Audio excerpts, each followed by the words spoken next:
Ayun, okay, KGX, kumusta tayong lahat? Etong TA na to is binigay ko kanina ng alas 10 ng umaga, no? So, sa 1 hour time frame kay SEC, no, tiningnan muna natin yan.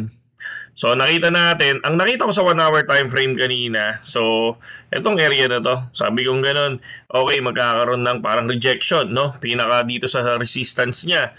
So, pero tiningnan natin yan sa 15 minutes time frame. So, dito tayo gumawa ng structure na sa 15 minutes time frame, no? Ngayon, syempre, confirmation pa rin sa 5 minutes time frame.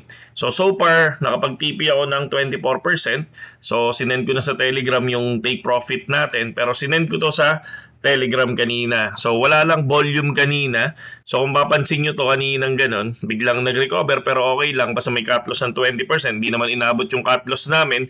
No? And then, nakakuha tayo ng 24% profit. Okay? Dito kay SEC. Again, tulad ng sinabi ko, maghahanap ka lang ng multiple rejection sa 5 minutes time frame pero dapat check mo muna yung higher time frame kung saan ba siya pupunta. And then 15 minutes time frame, doon tayo gumagawa ng structure. Then 5 minutes time frame, doon tayo pumapasok sa confirmation. Okay? So, sa mga gustong pumasok sa Telegram, PM nyo lang ako para at least ma-assist ko kayo. Saludo sa inyong lahat.